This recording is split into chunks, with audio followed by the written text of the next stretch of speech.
Welcome everyone to a webinar entitled Brain and Artificial Intelligence, a Tale of Two Computers, but only one made in the image of God, with presenters Dr. Robert Koons and Dr. Terrence Lagerlund.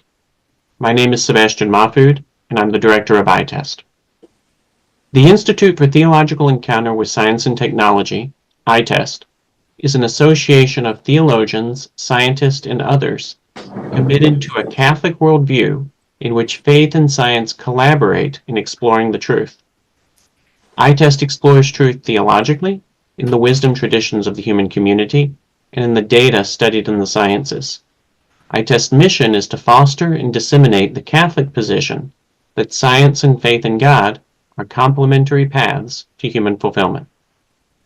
Before I introduce our first presenter, Deacon David Miskell will offer our opening prayer. Deacon Miskell joins us from Waterloo, Illinois, where he ministers at Saints Peter and Paul Catholic Church in grade school and at two sister parishes. He assists at Gibbo Catholic High School, called upon by his wife, a theology teacher there. He was ordained as a permanent deacon in June 2023 for the Diocese of Belleville, Illinois. He is a father of 6 and works as a field application engineer in the field of electronics. Deacon Miskell, take it away. Let us begin. In the name of the Father, Son, and Holy Spirit. Amen. Heavenly Father, you are the creator of all, which in your plan is good.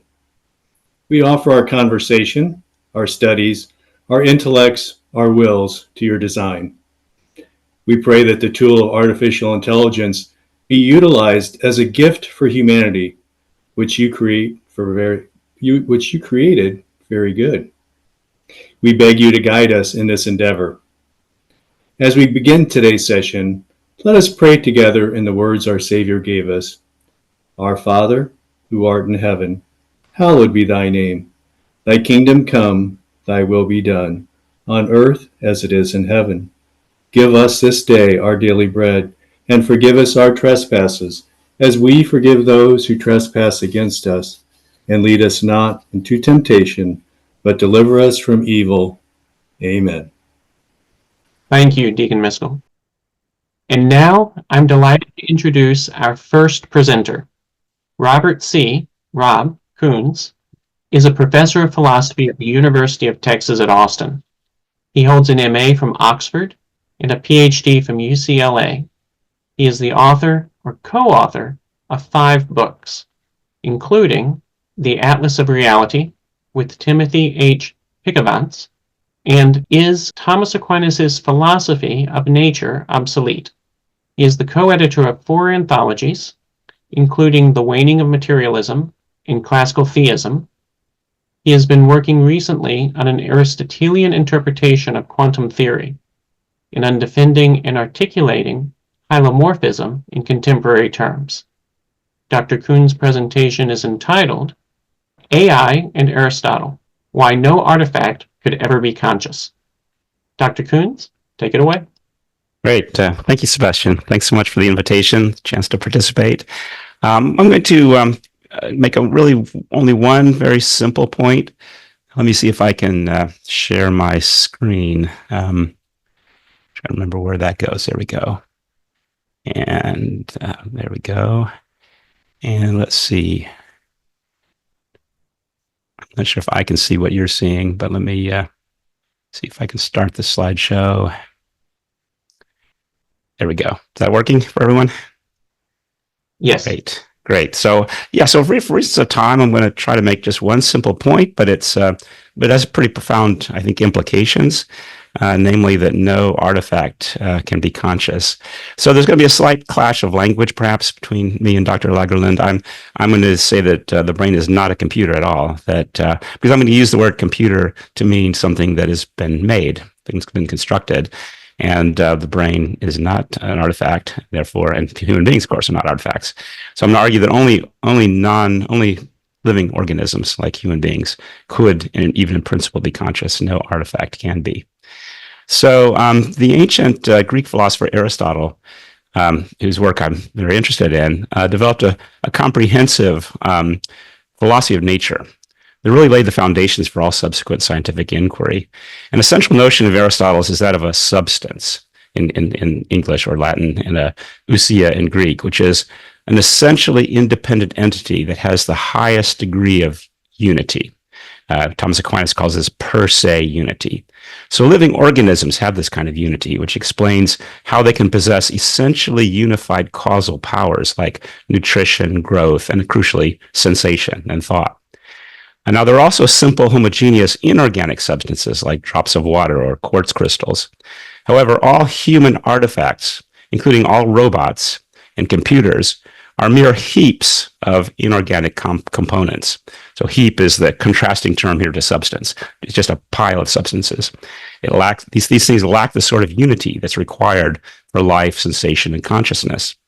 So AI programs can emulate the behavior of conscious organisms, but there's an irreducible gap here between the appearance of the emulation on the one hand and the reality of consciousness and sensation on the other hand. Okay, let's see how I can. There we go. So here's a quick overview of the talk. I'm going to say a little bit more about what a substance is. Why do substances matter? Why conscious beings must be substances, and therefore artifacts cannot be substances. Two absurd consequences that follow from the idea that artifacts could be conscious. And then finally conclude with the so-called Turing test and talk a little bit more about appearance versus reality. Okay, there we go. Oops, sorry. So a substance, ousia. To be a substance is to exist in the most central focal sense of the word. That is at least for creatures. To exist, to be a substance is to constitute the uniquely fundamental level of created reality. Everything else depends upon the substances. Substances have per se unity. They're unified in the strongest possible sense. And substances are the ground within nature for all change and persistence. So the ultimate explanation for why things change, why they don't change, has to do with the substances and their natures. Now, why do substances matter? Well, everything that isn't a substance is going to be one of 4 or 5 things. It's either a fragment or remnant of a substance, a mere heap of substances and fragments, an attribute or power of a substance, which we can call an accident, a process of change that's undergone by a substance, or something that's wholly grounded by and reducible to 1 through 4. So as you can see, substances play a really central role in our understanding of nature. Jonathan Schaffer, recent philosopher, has expressed what he called the tiling constraint.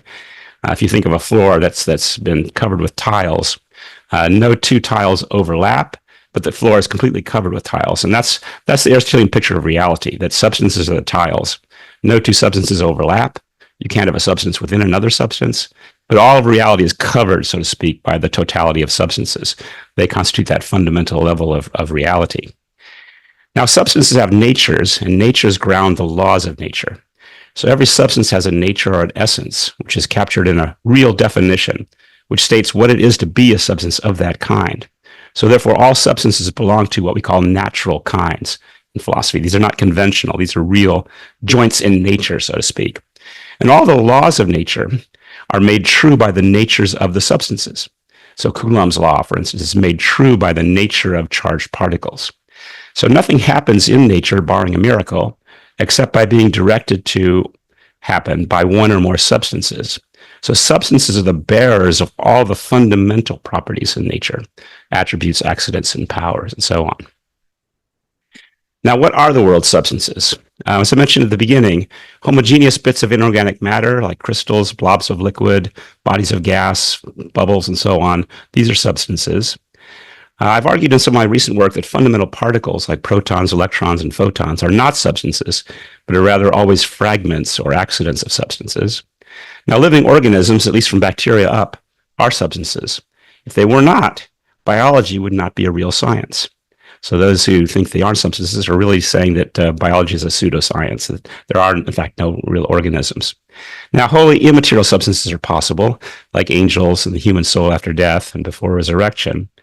But that's it. Artifacts and other heaps, when they're not a homogeneous bit of matter, are not substances. So there's one exception of an artifact that could be a substance. If I make an ice crystal, If the ice is a homogeneous inorganic substance, then it is indeed a substance and an artifact. But all machines, let's say, all robots and computers are not substances. They're merely heaps of inorganic substances that we have assembled in a certain way. They lack the unity that any organism has. So I'm going to run through a few arguments here to explain why artifacts can't be conscious. I'll start with George Buehler's self-consciousness argument. So in introspection, I'm aware of my own mental states as such. I don't have any such access to my brain states. If my mental state were merely some function of a heap of substances in my brain, then brain states could only be related to other brain states. They couldn't relate to these functional states. So a functionless picture cannot explain how we have reliable introspective knowledge of our own mental states. So move on to the third point, why conscious things must be substances. Based on arguments like Buehler's, I would argue that properties of consciousness, like feeling, thinking, judging, deciding, remembering, all of these properties and activities are metaphysically fundamental or irreducible. And again, for reasons of time, I'm not going to be able to run through these arguments in any detail, but I'll just mention some. I think Sebastian mentioned the book that I edited with George Buehler back in 2010 called The Waning of Materialism. We can run through some of these there. There's a Kripke's argument, Frank Jackson's knowledge argument, David Chalmers' zombie argument, and so on. So again, during discussion, we can go into some of these in more detail. But there are a number of reasons for thinking that consciousness is among the fundamental properties and activities of nature, just as fundamental as things like electric charge or mass or spin and other things that physicists and chemists study. So we're aware of ourselves as the subject of all of our experiences. The philosopher Immanuel Kant put it this way: I can add the I think to all of my inner representations. So if I see a blue bottle, I can always say, I think I see a blue bottle. I think there's a blue bottle there. That I think is what unifies, in a sense, all of our conscious experiences into a single whole. Now, an artifact, a computer, a robot, any electronic system, is merely a heap of fundamental particles with no real unity. And the particles that compose an artifact are in constant flux, coming and going. There's no enduring physical thing to be the persisting subject. And the spatial boundaries of the artifact are vague and merely conventional. So if one's really a serious materialist, you really seriously think that the only artifacts the only substances in the world are small, inorganic, non-living substances, then you should argue that life itself is an illusion, and if life's an illusion, so is consciousness. And there are a number of philosophers who actually do surprisingly argue this. Daniel Dennett and others argue that the very idea that there is consciousness at all in the world is a mere illusion. Of course, this raises the question, who's experiencing the illusion if all consciousness is merely an illusion? So why heaps, including all artifacts, can't think or feel? Now, you might push back against my argument at this point and say, well, wait a minute. Why couldn't thinking, believing, sensing, and so on be performed collectively by particles or other small homogeneous inorganic things? Why, in other words, can't a plurality of particles compose a single thing in some sense that's capable of conscious activity? So suppose that there is some plurality of particles, some zillion particles, so to speak, that is somehow jointly capable of conscious activity. Either the particles themselves jointly participate in some conscious activity, or they somehow compose a thing that can therefore be conscious. Here's a couple of reasons why I think thinking this picture won't work. First of all, there's the problem of the many. So consider any particle X in P. So P is the collection, let's say, of particles that make up my brain. Now consider any particle X that's in P. If those particles are capable jointly of being conscious, then surely P minus X is also conscious. I mean, that one particle, the one electron in some neuron somewhere can't make the difference between the brain being conscious and not being conscious. So therefore, there isn't just one thinker. There's at least two. There's P and there's P minus X. But of course, the same thing applies to every particle in my brain, P minus Y, P minus Z, and so on.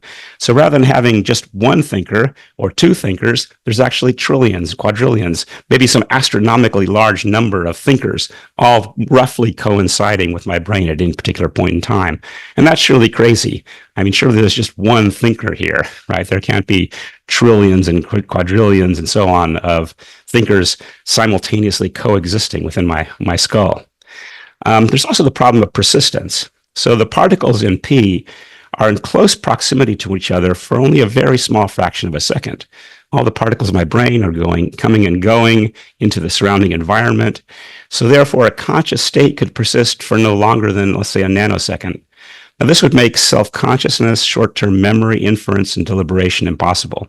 So if the particles do somehow jointly participate in thinking, then they're only going to be able to think for an extremely short period of time. And then another set of particles will come along and take over the thinking. But there won't be one thing that has this conscious state for anything longer than a vanishingly small period of time. And therefore, it's impossible for us to remember, to engage in inference, to deliberate. All those things are impossible because there isn't an enduring thing on that kind of picture. This is why computers can't do any of those things, not really. So how is it that living organisms are able to do this? Well, living organisms have a natural and intrinsic nature. This is something that grounds the identity of that organism both at a time, synchronically, and through time, diachronically. So living things have an intrinsic principle of life, a soul, which is responsible for their per se unity, that really strong sense of unity, and their distinctively biological and psychological nature and powers. So there's no problem of the many. Me minus one of my M particles is not a living thing. It's only part of a living thing. And so there's no problem of many. There's only one thinker here, one living organism with one soul. And secondly, my soul persists as my particles come and go. So there's no problem about persistence. I'm able to persist for minutes, hours, days, years, decades even, on the basis of that enduring soul, even though the particles are constantly coming and going. So just to conclude, you might say, well, what about the Turing test, right? I claim that no computer can think, but suppose we built a computer that's so sophisticated that it appears to think. It passes what Alan Turing called, what we now call the Turing test, based on Alan Turing, who was a computer science pioneer in the mid-20th century. Turing proposed this test that if we cannot tell whether we're conversing with an AI program, like Data from Star Trek New Generation, or a human person, then we should treat the AI program as a person. If there's no behavioral distinction, there's no way for us to distinguish operationally, experimentally, but based on those interactions, whether we're talking to a real person or merely AI program, then what's the difference? We should think of the AI program as conscious. So the problem with this is that this Turing test is based on, it's really what I would call the last gasp of a dead philosophical program called logical positivism. Logical positivism was the idea that any statement or thought that we have makes claims that are only claims about what can be verified experimentally, basically in the laboratory. So if you can't tell the difference if you can't verify or falsify a proposition experimentally, then it's meaningless. And if you can't distinguish between two propositions experimentally, then they're the same thing. So if I can't distinguish experimentally between interacting with an AI program and interacting with a person, they're the same thing. They're ontologically equivalent. Well, as I said, this is a dead philosophical program. Nobody believes it anymore. There are many real differences that are not empirically detectable. And this shows up in lots of areas of science. The biggest problem with logical positivism, of course, was that it was self-defeating. If you ask, well, why should I believe logical positivism? The answer would have to be, well, because we can verify it in the laboratory. But you can't verify in the laboratory, right? That any statement that's not experimentally verifiable is meaningless. That's not a scientific claim. That's not a claim that could be experimentally justified. So logical positivism doesn't make sense. The Turing test is merely a consequence of that. We are, in fact, I think it's actually relatively easy to fool us into thinking that we're dealing with a real person. We're inclined to project consciousness on other things. There was a program, very simple program, that was developed in 1964 called ELIZA that emulated the behavior, so to speak, of a Rogersian therapist. So you would type in your comments about your life, and the AI program would spit back some very sort of mostly inane comments about, oh, I think you're saying that you're feeling depressed, and so on. And people would interact with this program, and they were sure they were interacting with a real human person, because we just naturally project consciousness onto the kind of behavior that we see, as long as it successfully emulates our behavior at a fairly superficial level. So I think this is what happening at a much more sophisticated level now with ChatGPT and so on, and will continue to happen. That is, AI can emulate human behavior to an amazing degree, but it's still just emulating consciousness. It's not real consciousness. It's creating the appearance of thought, feeling, and so on. It's not the real thing, and we have to resist this tendency to project consciousness on these AI programs. So again, what robots and programs can never do, they can never achieve the metaphysical unity that's required for consciousness. They cannot achieve the living intercourse with the environment that's required for true sentience. They cannot acquire intuitive knowledge of mathematical or ethical principles. They cannot exercise holistic free will. They cannot create beauty or justice with the awareness that they're doing so. And they can create beautiful things, but a program can never be aware of the fact that it's creating something beautiful. That's simply beyond the capacity for any AI program. So here are a few sources that I'm implicitly referring to that you might look at. I mentioned the Koons and Dr book on the waning of materialism. Alexander Proust and I have a paper in the Causal Powers collection in 2017 that explains why functionalism doesn't work, and therefore why, again, artifacts cannot be conscious. I've done some work on the quantum world that's relevant, although I didn't really get a chance to talk about it this morning. And that's the talk. So thank you very much for your patience. Looking forward to our further discussion. Thank you so very much, Dr. Koons, for your presentation. You're very welcome. And now I'm pleased to introduce our second presenter, Dr. Terrence Lagerlund.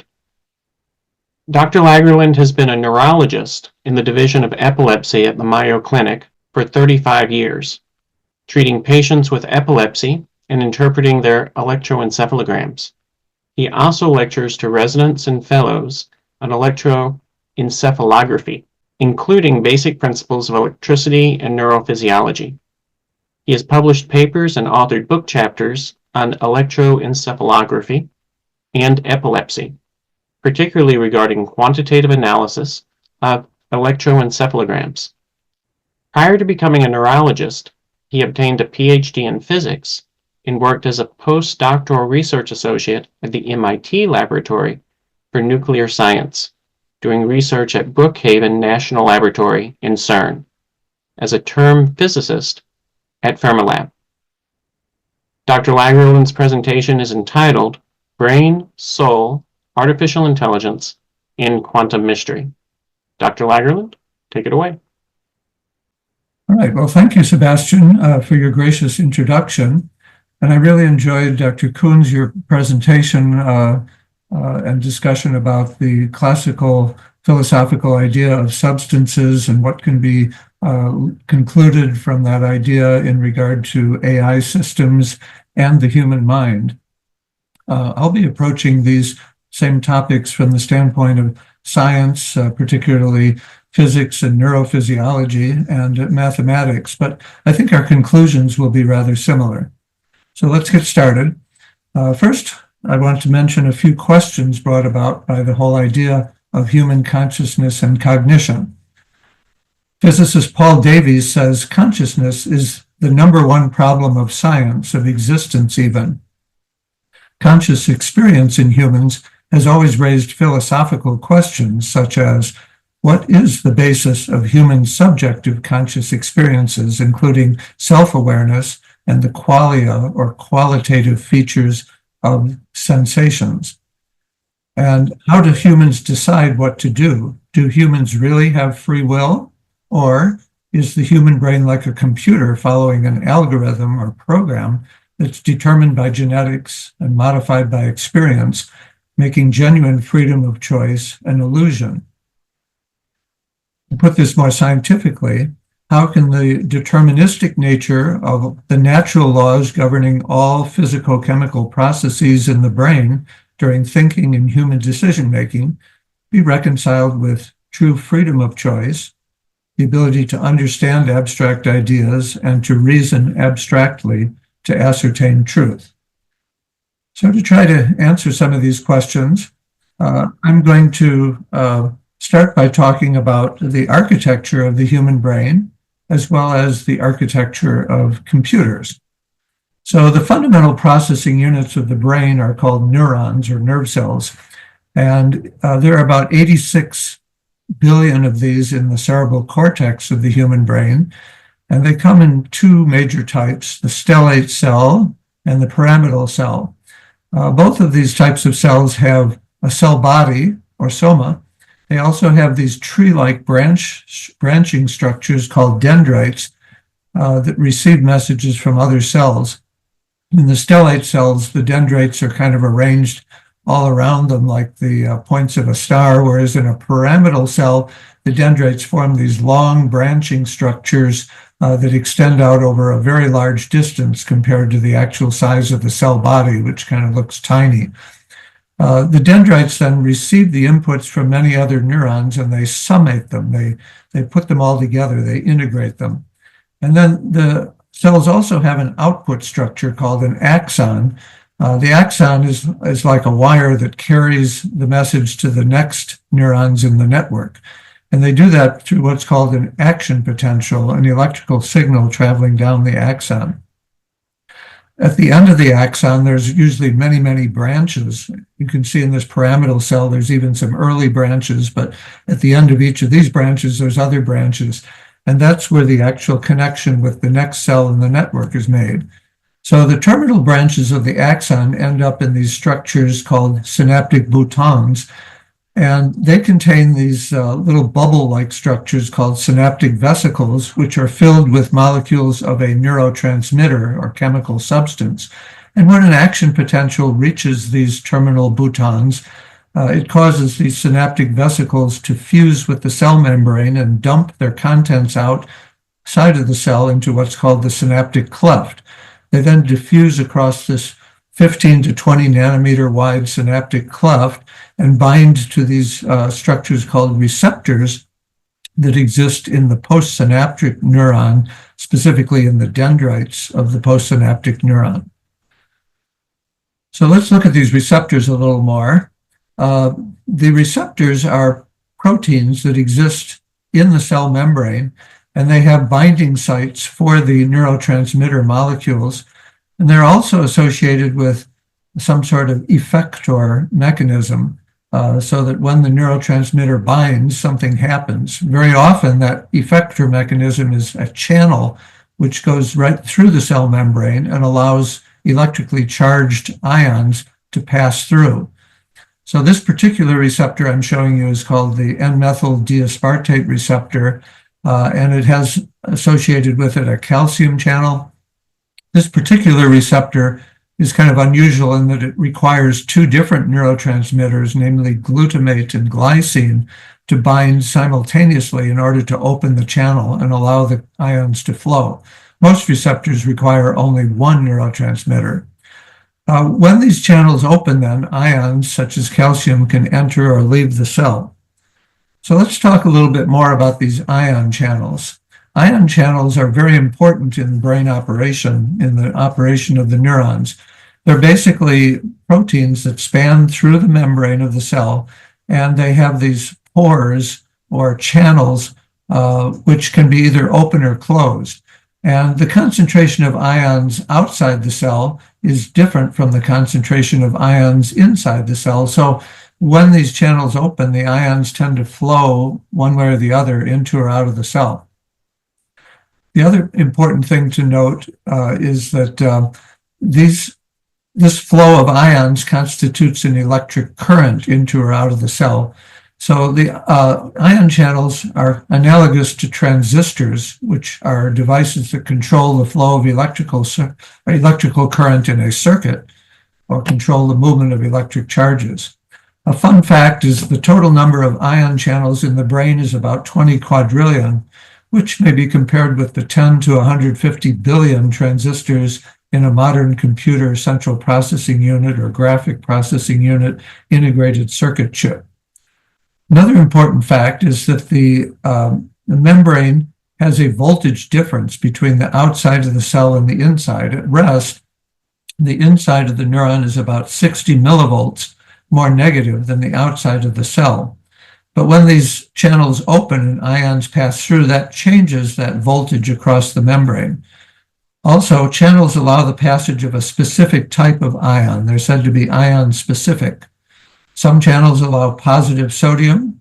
Other channels allow positive calcium ions to enter the neuron, either way making the inside of the cell less negative. This is called depolarization because it reduces the minus 60 millivolt voltage. And it has an excitatory effect on the neuron. In other words, it makes it more likely that the neuron will fire an action potential. Other channels allow negative chloride ions to enter or positive potassium ions to leave the neuron, either way making the inside of the cell more negative. And that's called hyperpolarization, and it has an inhibitory effect. So that's basically how these neurons' ion channels work. What I'm showing you here is a graph of the membrane voltage in millivolts versus time. And what happens is as these synaptic processes occur and neurotransmitters are released and reach the receptors and open ion channels, that changes the membrane voltage. So if we have something that depolarizes the cell, that's called an excitatory postsynaptic potential, abbreviated EPSP. If we have something that hyperpolarizes the membrane, that's called an inhibitory postsynaptic potential, like this one. So the postsynaptic dendrite summates all these simultaneously occurring EPSPs and IPSPs. And if two EPSPs occur together or two IPSPs occur together, they kind of add to each other. But if an EPSP and an IPSP occur at the same time, they kind of cancel each other out. So the dendrite will fire an action potential called a dendritic spike when the membrane voltage in that dendrite reaches threshold, which is minus 40 millivolts. Now, in turn, the cell body, or soma, which is where all these dendrites kind of feed into that cell body, the cell body summates all these simultaneously occurring dendritic spikes and fires an action potential through the output of the cell, the axon, which then reaches other neurons. And that happens when the membrane voltage on the soma, or body of the neuron, reaches threshold. Now, there's another type of channel other than the channels associated with the neurotransmitter receptors, and these are the voltage-gated channels, and these are the ones that are important for generating both the dendritic spikes and the action potentials in the axon. The sodium channel is activated by depolarizing the membrane to threshold. So when the membrane reaches minus 40 millivolts, this channel pops open and sodium ions flow into the cell.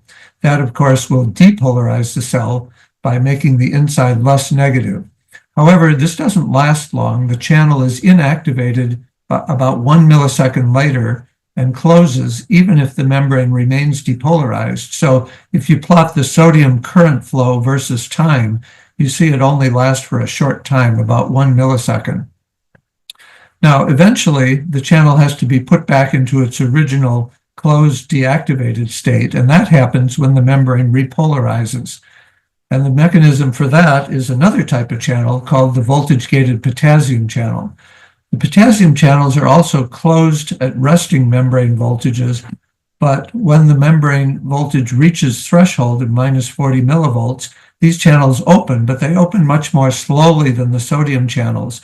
So the potassium ions, which are more concentrated inside the cell, they flow out when these channels are open, and that tends to repolarize the cell, but that happens after the sodium current. These channels also stay open longer. They eventually will close because the potassium ions repolarize the cell, and once the membrane voltage is no longer at below threshold, these channels close. So these two channels, the sodium and the potassium channels, work together to generate dendritic spikes or action potentials. So You can see here how the membrane voltage at the peak of an action potential goes to plus 30, and then it goes down to below minus 60 temporarily, and then it finally goes back to minus 60. And this occurs repeatedly each time the neuron fires an action potential. Now, I should note that the behavior of these channels is well modeled by a set of 4 ordinary differential equations. This is called the Hodgkin-Huxley model of the action potential, which was first published in 1953. So this is a well-understood mechanism. Now, these neurons don't exist in isolation. They're connected together to form neural networks. And these neural networks can be quite large.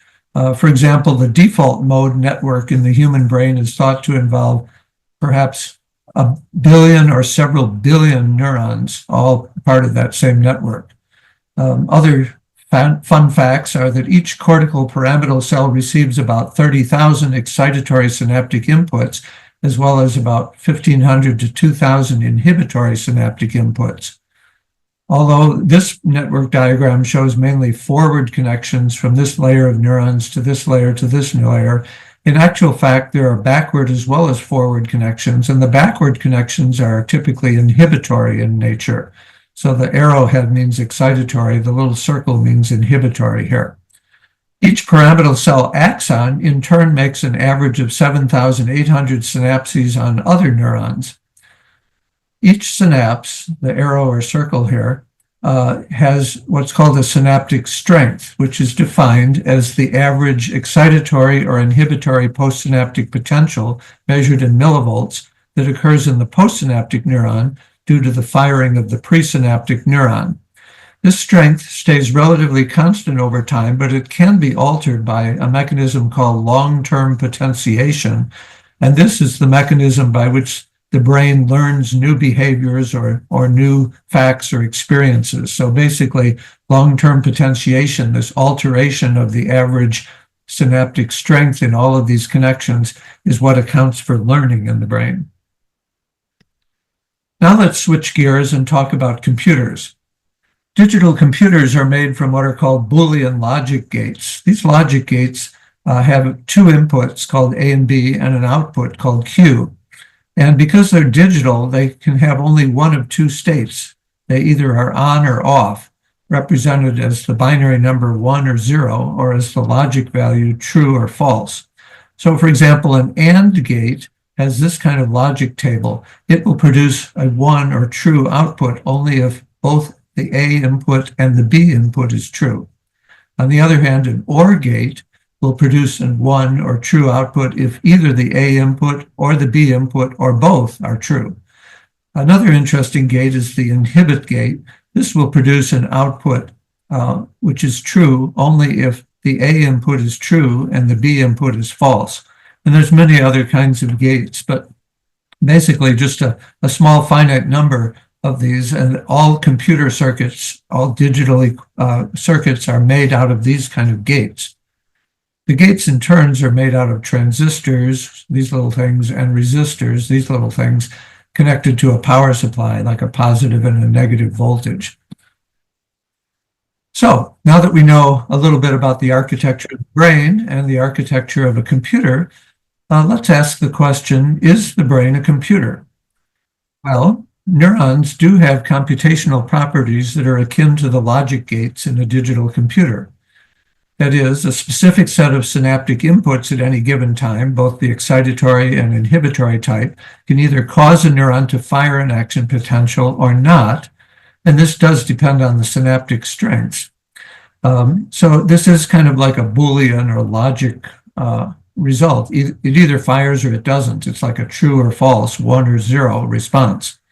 For example, a neuron having an excitatory synapse and an inhibitory synapse with equal synaptic strengths will fire only if the excitatory synapse fires at a time when the inhibitory synapse does not fire. And this is, in fact, a Boolean logic response akin to the behavior of the INH or inhibit or A and not B logic gate in a digital computer. So we can certainly see a lot of analogies between the way neurons work and the way computer logic circuits work. The firing rate, that is the number of action potentials per second, is a measure of the activity of a particular neuron within a neural network. And the firing rate of a sensory neuron encodes the sensory intensity, such as the light intensity striking the retina of the eye.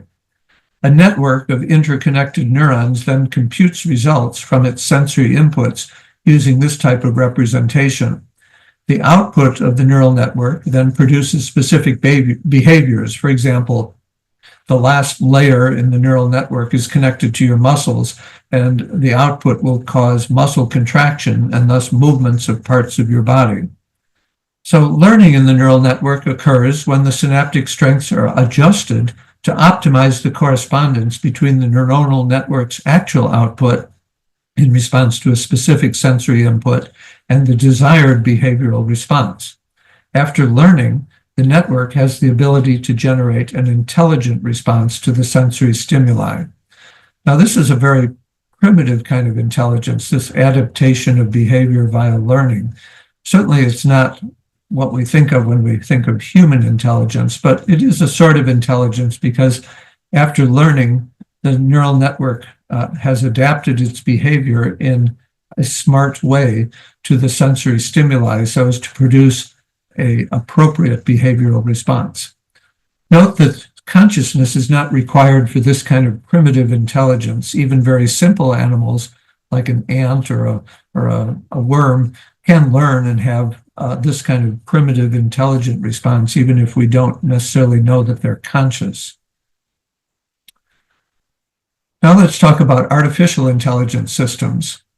Artificial neural networks are made in such a way as to mimic the biological neural networks in a brain. They're composed of interconnected so-called artificial neurons whose computational behavior is designed to be like the behavior of a biological neuron. A signal, which is basically just a real number that's analogous to the neuronal firing rate, is passed from one artificial neuron to the next by artificial synaptic connections that mimic the biological synapses.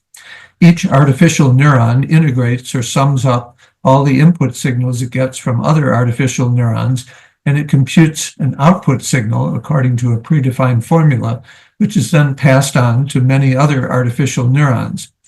The artificial neuron synaptic strengths are adjusted by training with thousands of example input signals in order to optimize the discrimination of patterns in the inputs and therefore generate an appropriate output. And this allows an intelligent response to each input state. Again, a very primitive kind of intelligence, but intelligent in the sense that it does adapt its behavior to the input signals that it's getting. So this is what an artificial neural network might look like. And in fact, it looks exactly like the neural network that we showed you for the biological neurons. Each artificial synapse, shown here as an arrow, has a synaptic strength. The signal called X from the presynaptic artificial neuron is multiplied by that synaptic strength as the postsynaptic neuron basically adds up or integrates all its synaptic inputs. Note that negative strengths are considered inhibitory, positive, or excitatory. These strengths are then altered by a training procedure in the artificial neural network, or a learning procedure. So this is kind of what's going on here. The artificial neuron is designed to sum up the products of the synaptic signals and the synaptic strengths, and then there's a function which determines its output, which is then passed to other neurons. Note that usually these artificial networks only use forward connections. They don't have the backward connections that we talked about in biological neural networks. So this is how ChatGPT and all these other artificial intelligence systems work. They're basically mimicking what the brain does. This type of artificial neural network is the basis of commercial AI systems. For example, speech recognition is performed by an artificial neural network that's been trained with thousands of examples of actual human speech. The resultant specific actions of the AI system, such as speech output or visual display, is performed based on the recognized words and phrases. For example, I can say to my Google device, "Hey Google, what time is it?" It's 9:47 a.m. Yeah, so basically it's artificial neural network recognized after its training the various words and phrases that I said, and it produced a, quote, intelligent response. Note that the behavior of an AI... I don't know, but I found these results on search. Thanks, Google. Note that the behavior of an AI system is entirely determined by its programming and training set, although programming can incorporate randomness so that repeated inquiries may generate different results. But now let's talk about human decision-making, reasoning, and understanding. Free will is defined as the ability to choose one's behavior in a way that is not merely a function of all relevant sensory input, memories, learned experiences, genetics, and any other internal or external determinants. Such freedom would seem to require a non-deterministic process in decision-making. However, all neuronal functions that we just talked about, like integrating synaptic inputs and firing action potentials, are in fact governed by physical laws like the Hodgkin-Huxley differential equations we talked about, which are mathematically deterministic. If brain physiology alone is the cause of human behavior, then human behavior must be as deterministic as the behavior of any digital computer, including those using artificial neural networks. In this case, free will must be an illusion. Okay, well, hold that thought, and now let's talk about another interesting situation. Can human abstract reasoning and understanding be explained on the basis of physical causality? Well, philosopher Edward Feser notes that to understand behavior that results from a choice after reflection about which course of action would be best, it seems insufficient to speak in terms of ordinary causal factors, the stimulation of nerve endings, the secretion of neurotransmitters, the firing of neurons, etc. When the thought that all men are mortal and Socrates is a man brings about the thought that Socrates is mortal, this is a case of logical inference, that is, reasoning abstractly. So how can this possibly be explained by reference to causality? How can the wholly contingent tendency of certain neural processes to trigger certain other ones account for our ability to think in accordance with the utterly inflexible laws of logic? So he poses this question. So to think about that question, could this be done if the brain follows an algorithm like a computer? So let's talk about algorithms. Computers follow an algorithm or program, which is like a cookbook recipe for performing a predefined task. So in fact, one could write a program, a syllogism algorithm, and in fact, I've written one myself, which would accept as input strings of bits, zeros and ones, that encode characters representing premises like all men are mortal and Socrates is a man. In other words, all of that can be encoded as a string of bits. And then it could parse these premises by identifying the key character strings like all, are, and is. And it could extract the following and preceding character strings, specifically men, mortal, Socrates, and man. And then it could apply the rules applicable to syllogisms to generate the new character string, Socrates is mortal, and it could display this on a screen. So it's basically just manipulating these strings of bits to come up with some new string of bits. So does that mean that a computer is capable of reasoning by use of an algorithm? And what about the brain? Is the brain just a computer made of neurons running a complex algorithm that's determined by our genetics and modified by learning through past experiences and memories?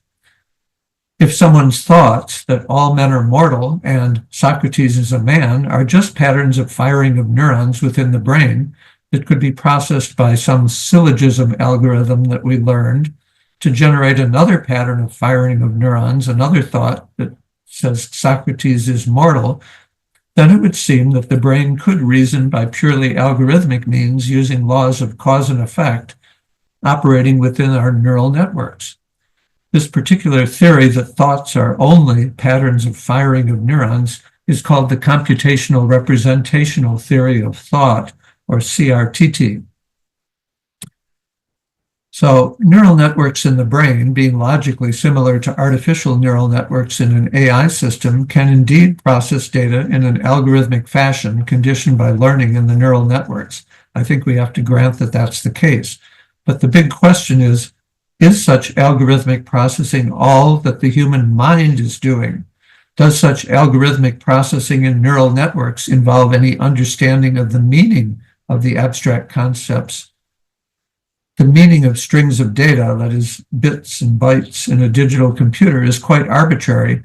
It's only defined by the use to which they're put. In other words, the meaning is assigned by the programmer who writes an algorithm for manipulating those strings of data.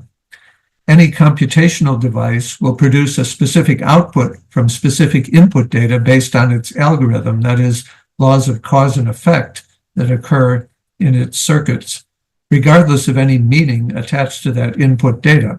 So a computer following an algorithm clearly does not understand what the string of bits it is processing means. So what about applying this to the brain? Edward Fieser notes the following. He's talking about this CRTT theory that we just mentioned. If a thought that Socrates is a man is identical with a neural process instantiating a sentence which has the meaning or content that Socrates is a man, then the meaning of the thought per se plays absolutely no role in causing whatever events the neural process, and thus the thought, causes. The causal properties of the neural process or thought would be just as they are, even if it instead had the meaning that it is raining, or even if it had no meaning at all. Thus, the fact that your thought has the meaning that Socrates is a man would play absolutely no role whatsoever in causing you, for example, to say or write the sentence that Socrates is mortal. The electrochemical properties of the neural process implementing the thought are all that matter to its causal efficacy. So what Fieser is basically saying is the algorithmic processing in a computing device or in neuronal networks of a brain after learning does not involve any understanding of meaning, but is fully determined by causal properties. And Fieser would conclude that this represents a major fault or problem with the CRTT theory of thoughts being just patterns of firing of neurons in our brain. Now, you might say, well, the brain is very complicated. It's got 86 billion neurons, and each of these neurons is making nearly 10,000 synaptic connections. So that's like 800 trillion synaptic connections, each with their own synaptic weight. And, all of this might be so complicated that maybe that does allow for human understanding and reasoning to occur. Maybe we just can't fathom what's going on in such a complicated device as the brain. Well, to answer that, let's talk about Turing machines. Mathematician Alan Turing invented a simplified digital machine called a Turing machine that can read or write one bit at a time on a moving tape. This Turing machine is basically a device for performing an algorithm, that is, a series of stored instructions or recipe for doing something. It uses its moving tape for storing binary digits, zeros and ones, as its input, output, and storage space for intermediate results. The Turing machine has a read-write unit that reads the next bit on the tape, and then its stored program or algorithm specifies what action the machine performs when it reads a 1, or what action it performs when it reads a 0. The possible actions are quite simple, like write a 0, write a 1, move right, move left, jump to a specified step in the algorithm, or stop, end the program. That's all it can do. The sequences of bits on the tape can encode either numbers or other information like letters and sentences and so on, using an appropriate code. Thus, a Turing machine can manipulate any digital information. And because it's an arbitrary device having any arbitrary algorithm, it could carry out any algorithm. That is, it can do anything that a modern electronic digital computer can do, except much more slowly. And yet it's simple enough to be definable as a mathematical object, and that's why Turing was interested in it. So this, by the way, is a picture of an actual Turing machine that somebody built. So why even think about a Turing machine? Well, it's because of this mathematical challenge posed by David Hilbert and Wilhelm Ackermann in 1928, which they called the decision-making problem. They posed this problem to the mathematical community to find an algorithm or computational procedure that can decide whether or not any mathematical proposition or theorem can be proved true from the axioms using the rules of logic. So basically they were saying, go find a comprehensive recipe for doing all mathematical proofs. So Turing, using his Turing machine as a mathematical definition of a machine following an algorithm, proved this famous theorem showing that one cannot find such an algorithm that's capable of deciding whether or not any possible mathematical proposition about arithmetic can be proved true or not. In other words, he proved that the decision-making problem has no solution. This theorem really applies to all computing devices that use a program or algorithm, since any such computer is logically equivalent to a Turing machine.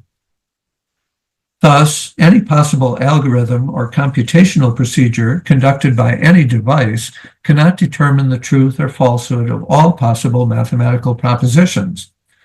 Now, this is very interesting because that means that some propositions about arithmetic, although proven to be true by human mathematicians, are necessarily unprovable by any possible algorithm. Well, physicist Roger Penrose wrote a book about all of this, which this book here, if you want to see it, basically his book points out that a computer following an algorithm does not understand what is needed to prove a mathematical proposition, but can only carry out many calculations, no doubt very quickly, while a human mathematician relies on understanding of what is needed to invent a proof. This understanding must be non-computational or non-algorithmic, and therefore cannot be achieved by any computing device. So Penrose concludes that understanding is critical to reasoning. Human mathematical reasoning cannot be a cookbook or algorithmic process. It must be non-computable. Now, this has very interesting implications with regard to what the brain can and cannot do.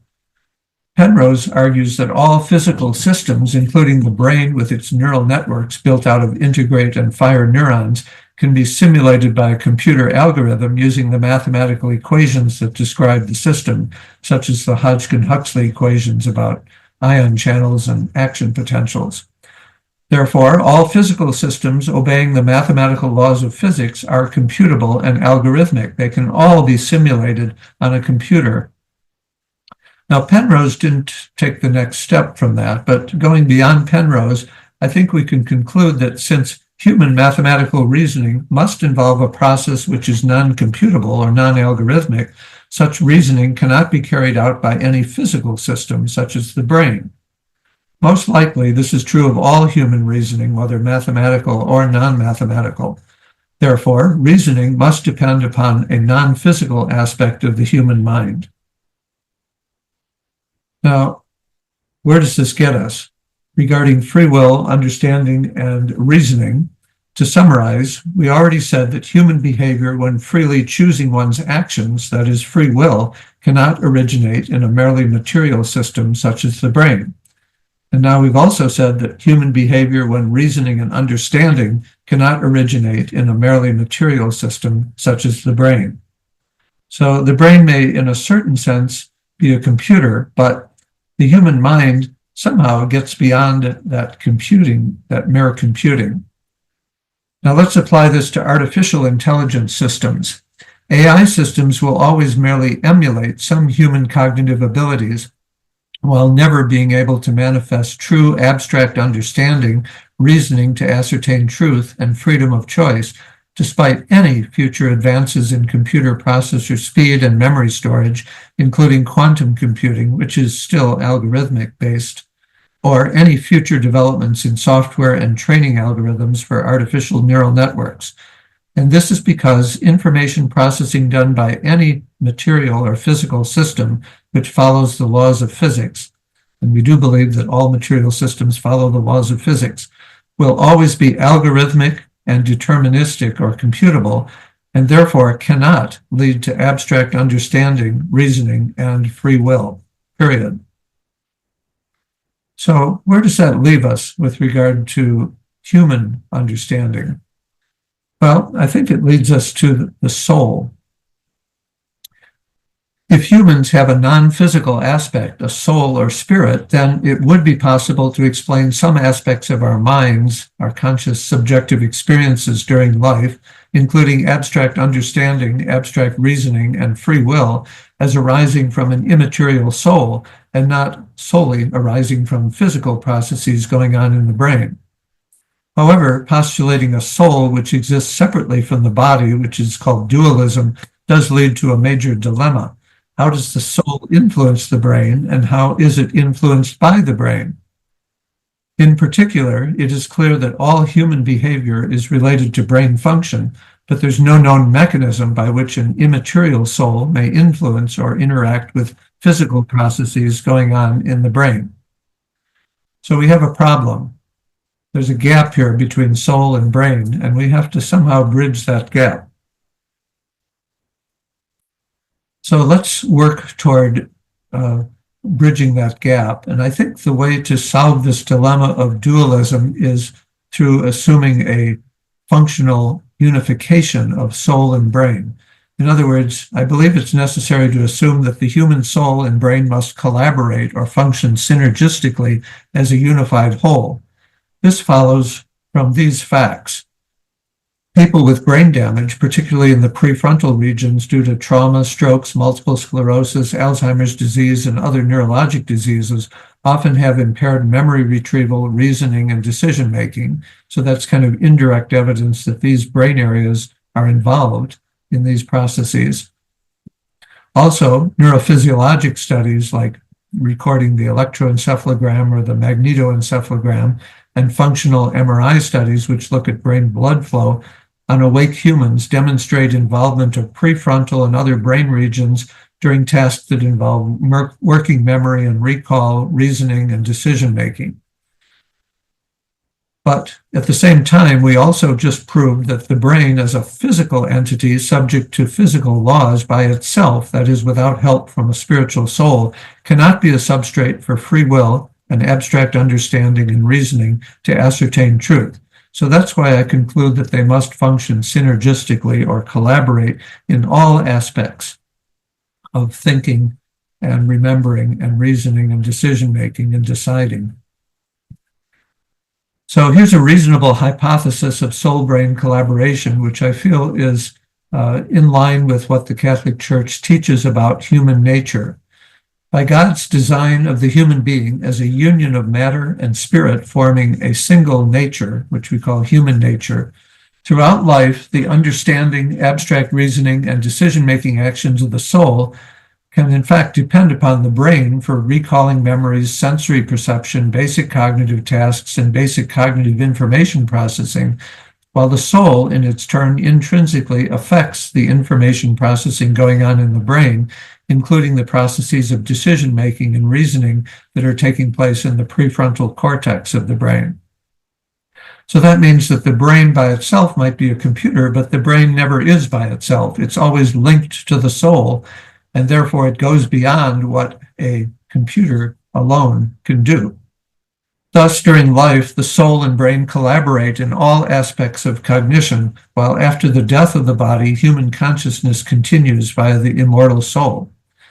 But the big question is, how does this collaboration happen? And the answer I'm going to propose is through quantum effects in the brain. So let's talk about that. Why invoke quantum mechanics? Well, the reason is that the only known instance in which the deterministic laws of cause and effect in the physical world seemingly break down is in the so-called R process of quantum mechanics, or state vector collapse. And I talked about this in detail in my last webinar last December, and other people this year have talked about it also. So I can't go into the details, but basically the idea of quantum mechanics is that the equations of quantum mechanics predict the probabilities of various possible outcomes of a quantum process. But eventually, at the time of the R process, one actual outcome is apparently chosen at random from many superimposed possible outcomes. So this leads to the idea that maybe the soul gives a person the ability to choose one particular outcome of state vector collapse from all of the possible outcomes that might occur in quantum processes in the brain. And if that were so, then that would be a potential mechanism by which an immaterial soul could affect the brain without violating any of the laws of physics, since all of this choice of possible outcomes in the R process kind of goes beyond the laws of physics. However, this idea does lead to several difficult to answer questions. So let's talk about those questions one by one. First, what are the quantum processes in the brain whose outcomes may potentially be influenced by the soul? Second, can selecting one specific outcome of state vector collapse in quantum processes in the brain be sufficient to affect human decision-making and reasoning going on in the frontal cortex of the brain? Since quantum effects are very small fluctuations, can they really change the firing behavior of neurons and the behavior of neural networks? Third question, what gives the soul the ability to analyze the quantum superpositions pertaining to the physical constituents of the brain and select the outcomes of myriads of quantum processes in a large number of relevant neurons in order to select the appropriate outcome of state vector collapse to bring about the chosen behavior? In other words, to get the neurons to fire in just the right way that the appropriate neural network behavior will occur to cause the right muscles to be activated and bring about the chosen behavior. So those are the three questions we're going to tackle. And in order to tackle these, we're going to have to go back to ion channels and action potentials. So these are our friends, the voltage-gated sodium channel and the voltage-gated potassium channel that we talked about earlier. Now, the crystallographic structure of these channels has been worked out, and this shows the voltage-gated potassium channel structure. This is a side view of the channel showing all the different strings of amino acids in the various proteins that make up that channel. This is the outside of the cell. This is the inside of the cell. This is a top view of that same structure. And you see in the middle of the, looking down from the top here, in the middle there's this channel or pore, and ions can pass through that from the outside to the inside of the cell or vice versa. This is a magnified view of the narrow channel filter region. In this region here, the space is only such that ions can pass through in single file, interspersed with water molecules. So we have a potassium ion, water molecule, potassium ion, water molecule, and so on. And they have to pass through this string of amino acids, which are threonine amino acids that have these negatively charged carboxyl groups. These amino acids are called S1, S2, S3, and S4. And the question is, given the strong electrical forces on these potassium ions exerted by the negative carboxyl groups of the threonine amino acids in this channel filter region, how do the potassium ions efficiently pass through that narrow channel, going from S4 to S1? And the answer is they do so through quantum effects. This has been worked out by these authors here who solved the Schrödinger equation of quantum mechanics for a potassium ion passing through this well-known structure determined by X-ray crystallography. And what they found is that the potassium ion going through here becomes delocalized. So this little white band represents the probability for finding the potassium ion in a particular location. And this potassium ion is moving here from left to right. So over time, it becomes kind of delocalized. There's a certain probability of finding it way out here, although the main probability is that the potassium ion is here. And then still later in time, the main probability of finding the potassium ion is here, but there's some probability that it's actually back here. And there's even some probability that it's way, way out here, already having left the channel, as it were. So the potassium ion wave function becomes more delocalized as it moves along from S1 to S0. Same thing happens as it moves from S4 to S3 and so on. So these same authors later wrote a paper where they did a simulation of the transition of potassium ions from S4 to S3, both for a classical ensemble of ions having a Gaussian distribution of velocities around an average velocity of 900 meters per second versus a single quantum wave packet having that same average velocity. So what we're plotting here is position within that channel S4 to S3. This is in nanometers versus time in picoseconds. For the classical ensemble, you see that this Gaussian distributed velocity of particles starts out all moving sort of in unison, but then at this point in time, it splits, and some of the potassium ions with the lower velocity presumably turn back and don't make it from S4 to S3. Others go through. So only about 50% of classical ions would make it through that transition. On the other hand, the quantum wave packet shows that the biggest probability, over 90% probability, is that the potassium ion will make it through from S4 to S3. There's only a low probability, less than 10%, that the potassium ion won't make it through. So that's shown again on this graph here, the probability to find the potassium ion in S3, given that it started in S4 as a function of time. The quantum mechanical wave packet makes it through almost entirely, whereas the classical ensemble, some of it gets diverted back and only 50% chance that it makes it through. Now, if you use even smaller velocities, like 300 meters per second, none of the classical ions will get through, but the quantum potassium ion does get through with a low probability. The authors also point out that there may be quantum phenomena like entanglement that occur between successive ions that may also affect these probabilities of getting through an open ion channel. So my proposed answer to question 1, what quantum processes may be potentially influenced by the soul, is passage of ions through ion channels. After all, there are 20 quadrillion of these ion channels in the brain, and they all have these similar structure with the ions passing through a narrow channel. So it seems like that might be a point where these quantum mechanical effects might well occur. Let's move on to the second question. In order to answer the second question, are these quantum effects or quantum fluctuations large enough to really affect the firing of neurons and the behavior of a neuronal network? In order to answer that, we're going to have to look at what's called chaotic dynamics. Neuronal networks have been found to manifest chaotic behavior. That means that their dynamics is such that they're extremely sensitive to the initial conditions. So a very slight variability in the neuronal synaptic inputs of the network can be amplified by this chaotic behavior. Nevertheless, meaningful information processing must reliably take place in the neuronal networks despite this amplification of slight variability in the input states. Otherwise, cognitive processes would be subject to unacceptable variability in outcomes, causing maladaptive behaviors. Now, simulations of network behavior and the dynamics of these neural networks show that the type of chaos seen in the firing behavior of network neurons has low-dimensional input-specific chaotic attractors. A chaotic attractor is just a set of dynamical states toward which the network dynamics tends to evolve. So that means that reliable functional information processing occurring in the brain's networks depends on the fact that strongly chaotic networks, despite underlying fluctuations in neuronal synaptic inputs, can in fact produce patterns in the firing in their output that reliably encode the time-dependent input stimuli.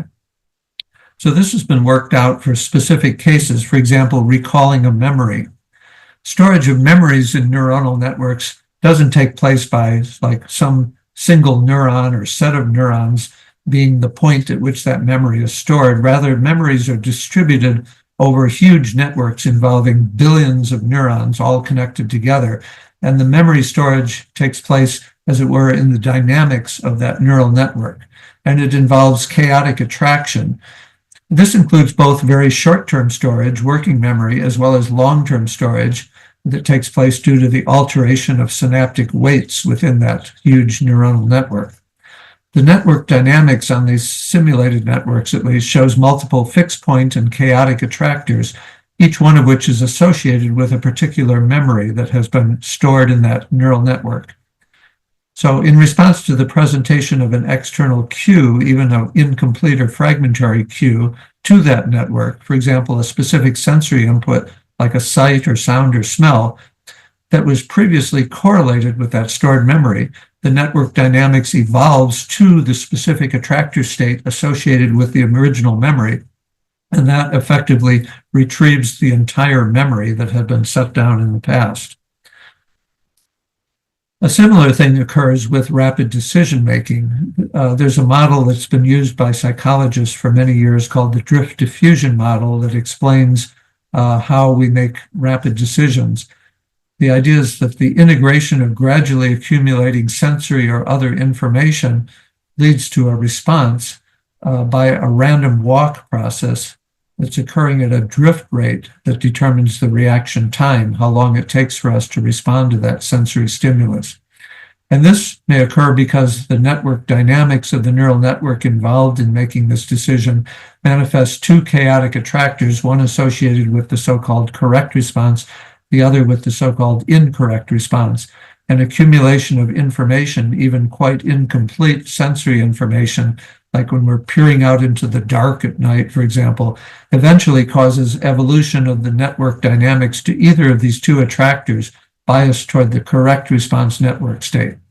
So again, even given incomplete sensory or input information, the neural network eventually converges upon one attractor or the other, thereby determining the behavior. So, are quantum fluctuations enough to influence the outcomes of these computations occurring in these huge neural networks? Well, in complex chaotic networks having more than one chaotic attractor, the system dynamics may shift from one attractor to another if the network is perturbed sufficiently. And the degree of perturbation can be quite small because it is chaotic behavior and very sensitive to the initial conditions or the sensory input in this case. So small correlated quantum fluctuations occurring in multiple ion channels within the network's neurons with an additive effect leading to small correlated increases or decreases in ion fluxes, which would be a relatively improbable occurrence looking at it as a random event, would cause the network dynamics to converge upon a different final state or attractor, thus retrieving a different memory or establishing a different behavior or choice of behavior from what would have occurred without these correlated quantum fluctuations. So, for example, in this well-studied mathematical system, Newton-Lipnic system, this shows two chaotic attractors, and the trajectories that connect one attractor to the other in the phase space. So my answer to this second difficult question, can selecting one specific outcome of state vector collapse be sufficient to affect human decision-making and reasoning? I would say yes, small correlated quantum fluctuations occurring in multiple channels within multiple neurons with additive effect on the net ion fluxes would indeed cause the dynamics of a neural network with chaotic behavior to converge upon a different final state or attractor, thus retrieving a different memory or deciding upon a different behavior or choice. All right, then the final difficult question. Let's talk about God, soul, and brain collaboration via quantum effects. Physicist Wolfgang Smith postulates that the outcome of state vector collapse in all quantum processes in the universe is not, in fact, entirely random, as conventional physics would say, but rather it's God who chooses the particular outcome. Smith calls this action of God vertical causation. If that's so, then God must choose the particular outcomes of the quantum processes determining ion movements through ion channels in neurons. By choosing a relatively low probability outcome of small correlated quantum fluctuations in the ion fluxes occurring simultaneously in myriads of channels within a neuronal network, God can change the outcome of a computational process in that network, thereby retrieving a different memory or enacting a different choice of behavior by moving the network dynamical state away from one chaotic attractor and toward another. By causing such a set of correlated quantum fluctuations, God influences the outcome of human thinking and decision-making. In this way, God enables and facilitates many human cognitive functions, including perception of universal forms, understanding abstract concepts, abstract reasoning, like the determination of mathematical truth, and decision-making, while at the same time, he always preserves human free will. So this may be what we call divine inspiration. To summarize them, God permits all created things to act as secondary causes by so-called horizontal causation, the laws of cause and effect in physical systems, that is, the laws of physics. But free will and reasoning abstractly is possible because God allows the human soul alone among created things to participate in vertical causation, which is usually God's prerogative, but only in respect to the brain's neuronal ion channels. That is, he doesn't allow us to have effects on physical systems other than our own brain.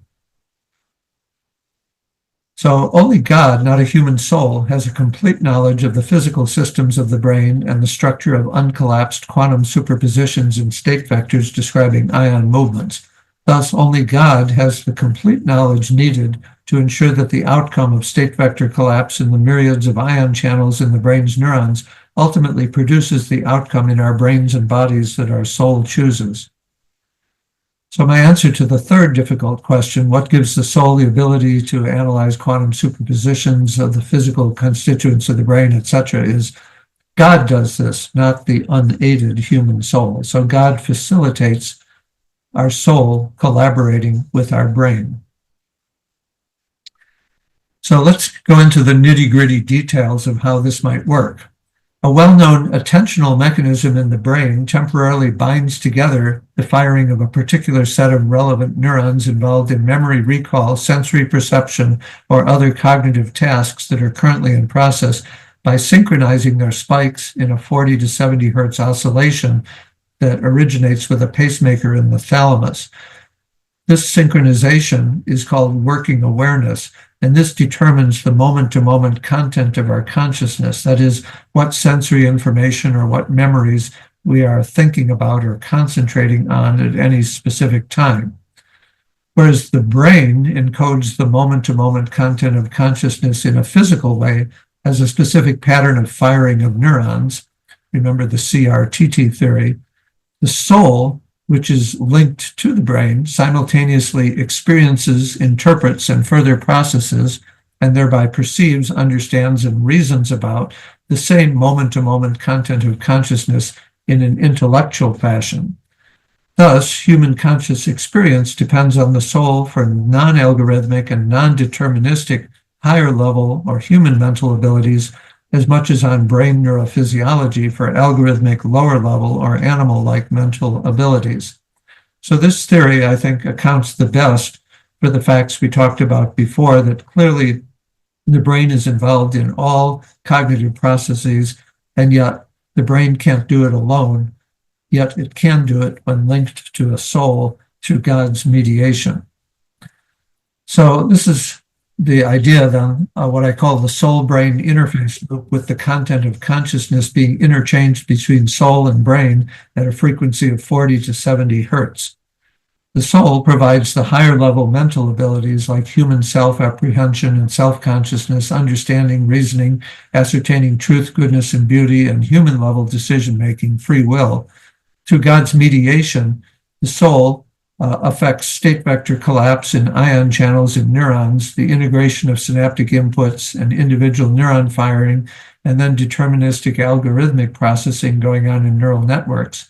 And the brain provides basic consciousness or awareness of environment, in other words, focusing attention on particular things in our sensory stream or our memories or whatever. It provides sensory perception, memory, basic cognitive functions, and reflexive decision-making, which is deterministic.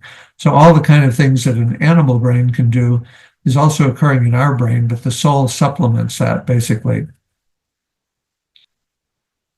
All right, so that's the theory I'm proposing. To end up in the last 5-10 minutes here, I'd like to talk about the interesting idea of making moral decisions and conscience and God's grace, since after all, it's moral decision-making that determines our eternal destiny of heaven or hell. So, moral decision-making and the brain. Neuroscientists distinguish pre-decision-making neural networks and decision-making neural networks. Since the soul relies upon the brain's working awareness, according to what we just talked about, God must first influence the neuronal networks of the brain in order to prime the soul to make a choice by influencing the outcome of state vector collapse in neuronal ion channels in brain systems involved in pre-decision making. And what are these brain systems? Well, there's two sets of them. The working awareness systems include the dorsolateral prefrontal cortex and the inferior parietal cortex. These systems bring into our consciousness memories of past experiences that would relate to the feasibility and likely outcomes of various behavioral choices. And in terms of moral decision-making, that would include bringing to our mind memorized scripture passages or admonitions by authority figures, in other words, moral teachings, and our previous resolutions and intentions regarding behavior. This is called the rational decision-making process occurring in these brain areas. At the same time, the affective systems of the brain, like the ventromedial prefrontal cortex and the orbitofrontal cortex and other limbic system structures, convey the emotional content of memories, like memories of rewards and punishments. In other words, how did you feel when you did that and that happened as a result? That kind of emotional content, and the risks and benefits of various behaviors. This is called the emotional decision-making process. So these two processes go on in parallel in the brain, and God must be influencing these processes in order to prime our soul to make the choice that he wants us to make.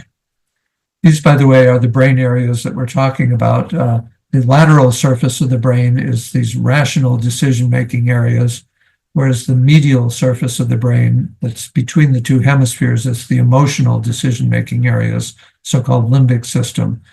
This comes from an interesting article called Neuromorality. All right, so how does this all relate to conscience? Conscience involves God's influence on human moral decisions. Because of this idea of brain-soul collaboration, the soul's reasoning and decision-making actions must be synergistic with the information processing going on in these decision-making areas of the brain. This brain-soul collaboration requires the influence of God upon both the brain and the soul. God influences our thoughts and moral decisions both by bringing about physical changes in our brains and engaging our spiritual souls. So God must first influence the neuronal networks of the brain to prepare to make a choice prior to the actual behavioral choice being made.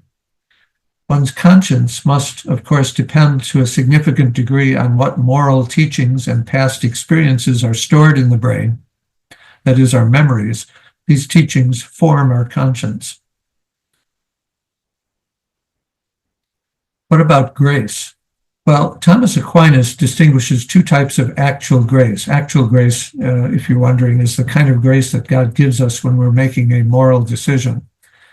And he distinguishes sufficient grace and efficacious grace, but these terms refer to the ultimate effects of the grace.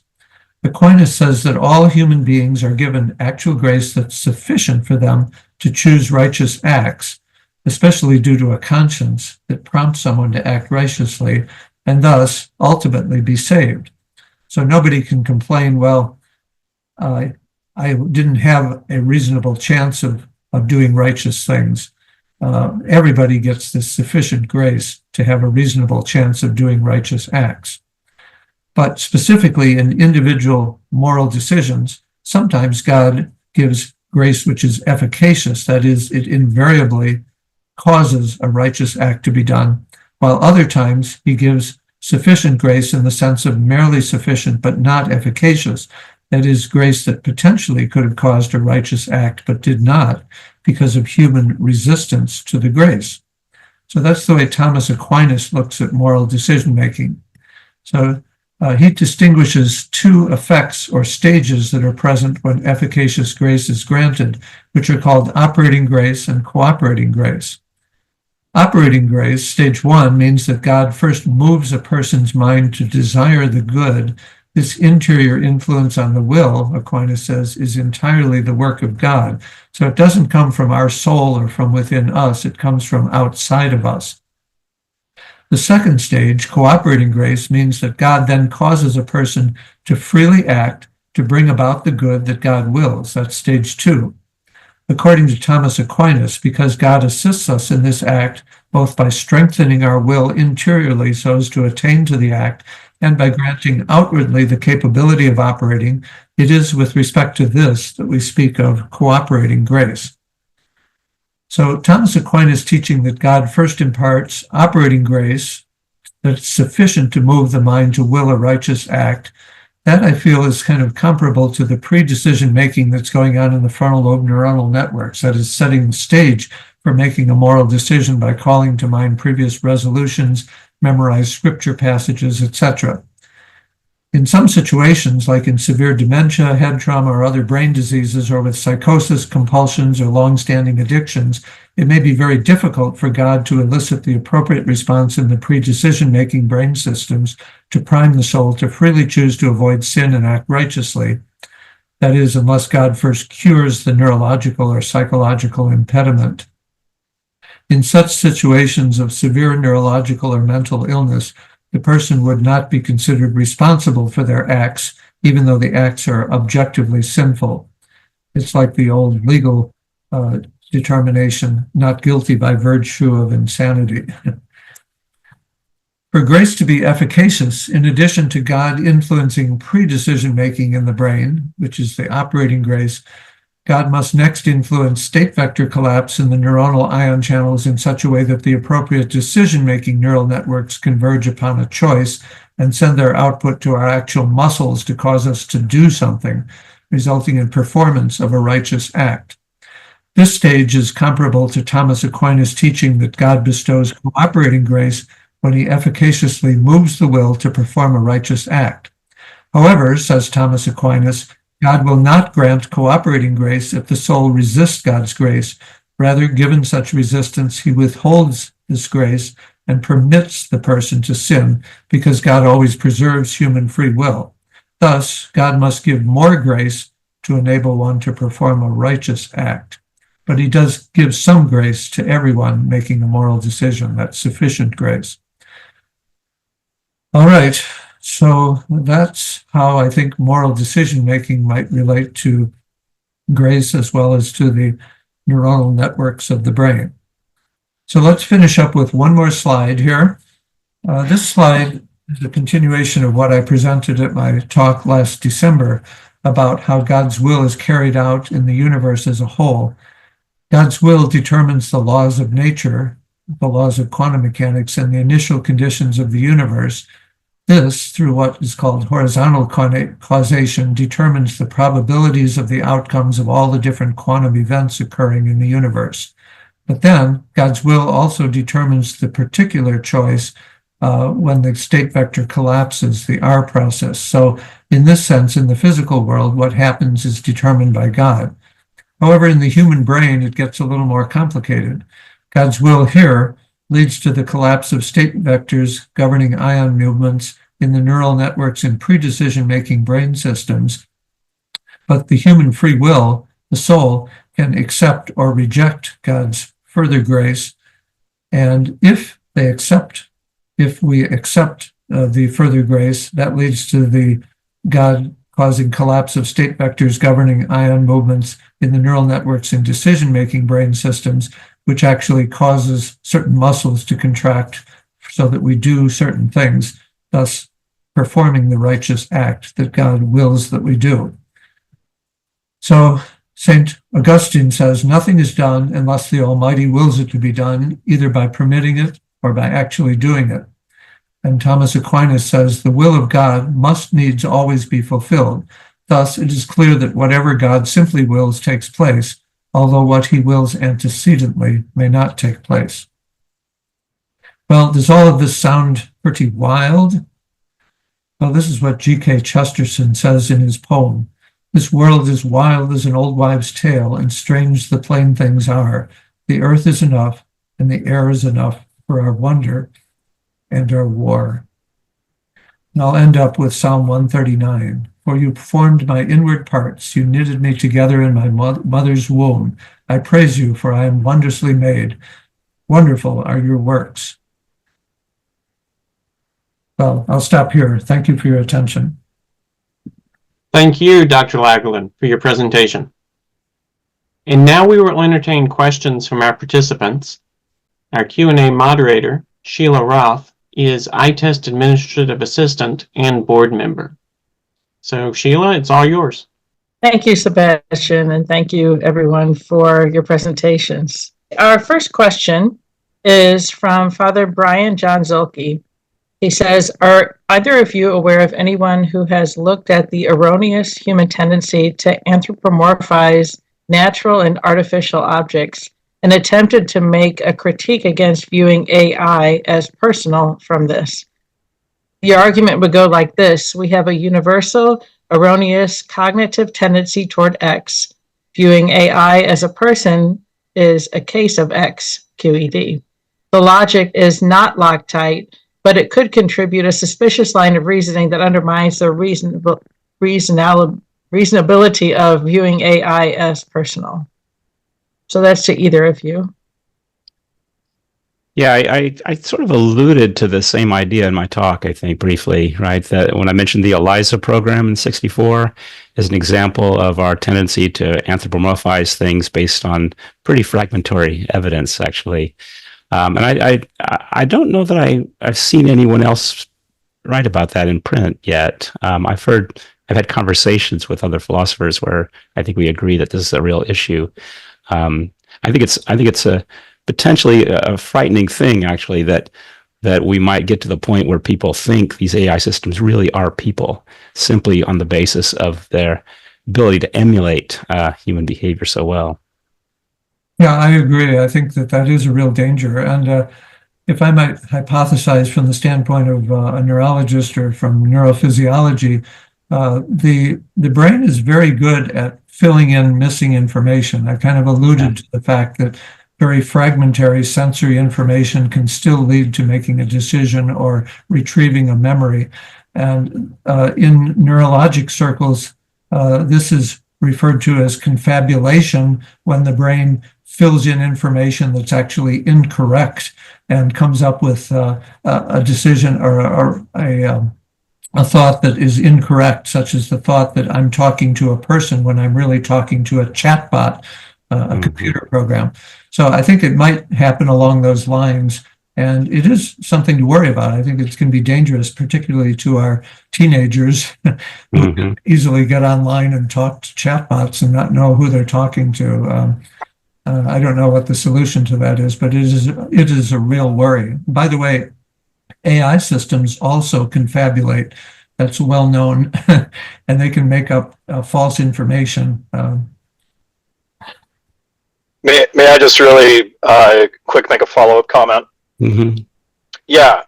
So there was a paper that I recently encountered that was basically arguing from the standpoint of user interface design, we have to be very careful about what we do, because studies have actually shown that the more natural is the interaction with a user interface of a machine, almost like a person, like vocal stuff or whatever, the more tendency there is for people to make mistakes in terms of interpreting what is happening with the system that they're dealing with.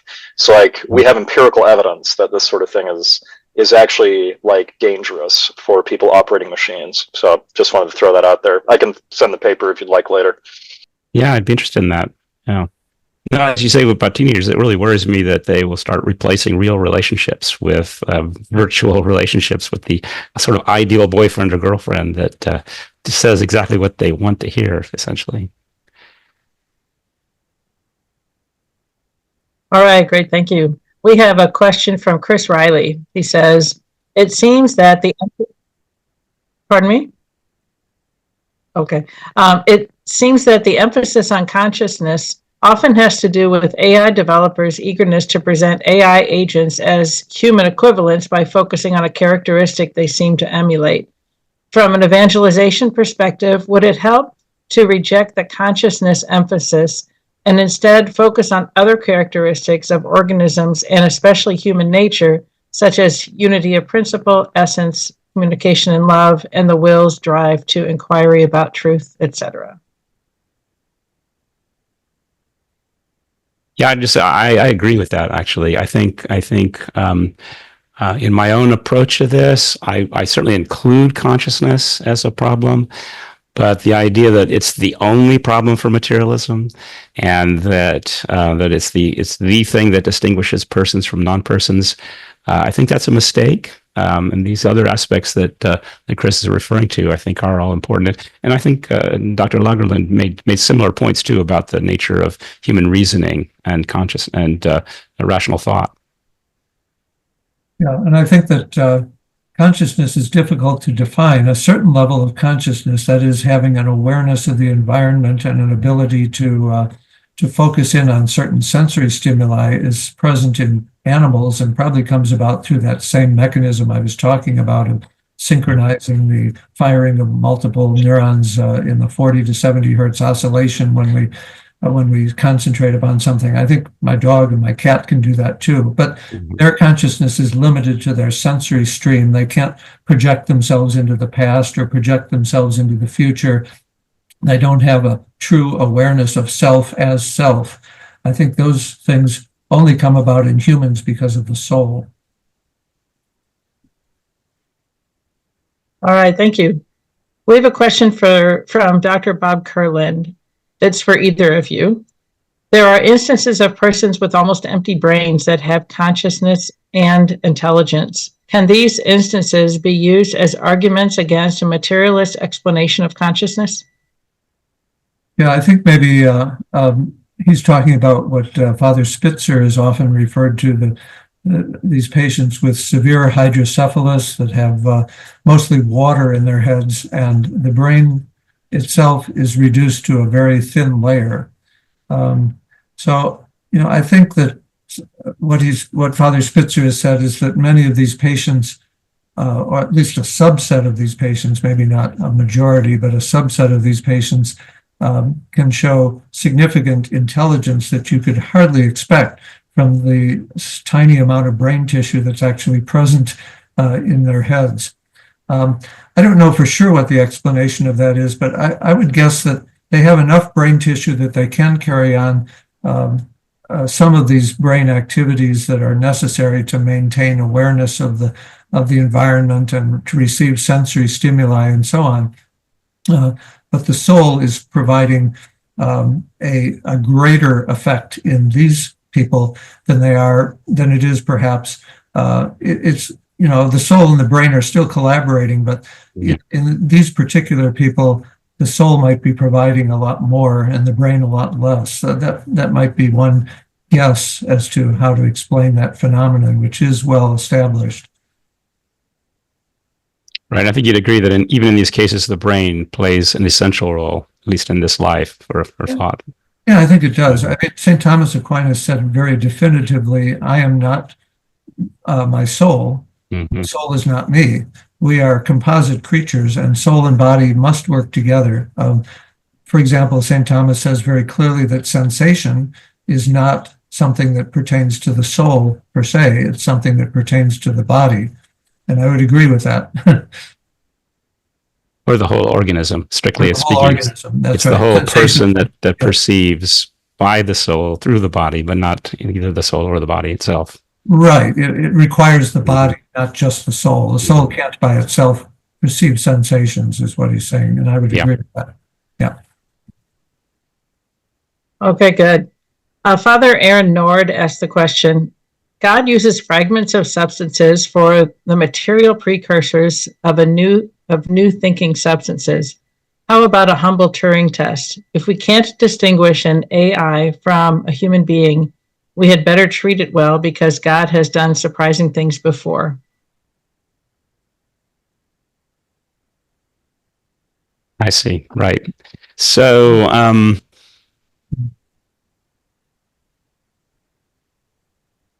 that's a good question, actually. So how do I know? I mean, how do I know that, I don't know, the bottle on the table here isn't a person, right? God could miraculously make the bottle conscious and give it free will and so on. I just don't find that plausible, right? I don't think that's the way God works. He works in a much more orderly sort of fashion, and in a way that I think preserves the distinction between creatures, living creatures on the one hand, and anything a human being could assemble as an artifact. And I would say that probably the Turing test, although it may be very difficult to find a difference, the Turing test will eventually be failed by AI systems if you test them thoroughly enough. That an expert in a particular area testing that AI system will be able to determine that it's an AI system and not a person or something like that. That's my guess. Of course, I don't have proof of it in terms of empirical proof, but I think the argument I gave would say that that's the case because the AI system doesn't have true understanding. It doesn't have true free will, and it doesn't have true self-consciousness either. Right. I mean, it might in Do you have practice be everything? really difficult to tell, though. I think that's the thing we have to admit. Right. It could be very difficult, and that's why AI is dangerous, not because it will ever have free will and the ability to understand and reason like a human, but rather because it can emulate it so closely that it will fool many people. That's the danger, I think. Exactly. Yeah. Okay. Here's a rather lengthy question from David Miskell. What are the spiritual or moral implications of projecting consciousness on AI assistants in 5 or 10 years? Will God be replaced with our AI assistant? Will truth and reality be interpreted for us by our AI assistant? Will we lose our free will and become dependent on our AI assistant? In 5 to 10 years, AI assistants could be with us all the time, even more than our cell phone today. I would compare our AI assistants to a guardian angel, always watching over us, always listening and watching, even when we sleep. They will be able to engage in conversations about health, daily life, and even complex emotions that feel deeply personal and meaningful. Will people treat their AI assistant as a moral being, forming attachments and even relying on it emotionally? Our relationship with non-perfect humans will be affected by our perfect AI assistant. Our projection of consciousness could cause people to consider their AI assistant their best friend, their significant other, or other spiritual leader. Your thoughts on this? Yeah, I totally agree. I agree these are really dangerous things, especially with all the hype that we're getting with AI recently about the singularity and that the AI systems will be smarter than we are. There'll be some sort of superior intelligent beings. That could create this really dangerous deference to these systems. And that could also, I worry that it could lead to a kind of very sophisticated totalitarianism, basically, where the people who are constructing these AI systems have built them in such a way to sustain their own, create and sustain their own power. Yeah, and the AI systems do ultimately reflect the programming put into them by their makers. Yeah. I think that it's similar to the last question. It is definitely a major danger that those things will happen. And as far as replacing God, well, I think already functionally, as it were, cell phones and many other things have replaced God in our culture. So it's no doubt that AI will also replace God in many people's minds, unfortunately. And I think we as Christians have to try to combat that tendency. Absolutely. Okay. Another question from Gibbonsburg. He says, relatedly, can an AI machine be manipulated by preternatural creatures and function as a sort of very efficient and high bandwidth Ouija board? If so, are there rules for discernment of spirits, like St. Ignatius of Loyola taught in his spiritual exercises, for determining the nature and goodwill of the mind one is communicating with? How may we test the spirits to assess the soul of a new mind machine? Yeah, it's an interesting and frightening thought. It reminds me of Lewis's That Hideous Strength, his novel about Nice, where they resurrect, in the sense, a human brain and think of it as some kind of super intelligent system, and in fact, it's being manipulated by demons in the story. Since I believe in supernatural agencies of that kind, and I wouldn't put it past them to take advantage of opportunities like this to speak to us. And so, yeah, spiritual discernment seems to be essential. Yeah, I mean, it's very hard to say whether that could happen. I think that the fallen angels are much more likely to influence human minds than they are AI systems, however, because we do have a spiritual aspect that they can somehow influence or communicate with.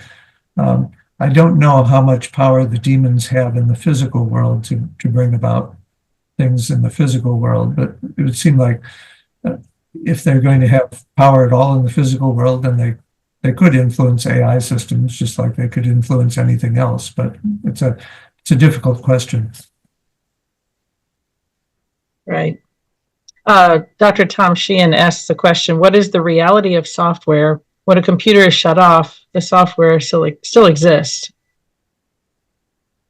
Yeah, I think software is an intellectual construct, and so it bears some resemblance to the soul in that certain sense, but you can't take that resemblance too far by any means. Yeah. Software, after all, is algorithmic, and I've spent this whole time talking about how the soul isn't algorithmic, but there is a certain resemblance that the software by itself could sit around on the shelf as simply a mathematical or logical construct and not do anything. Only when it's actually running on a hardware on the computer does it do anything. And to a certain degree, the soul is like that. But the soul also, according to Thomas Aquinas, has subsistence. That is, it does exist per se because it has an operation per se, namely the ability to reason and understand and choose and all of that type of thing.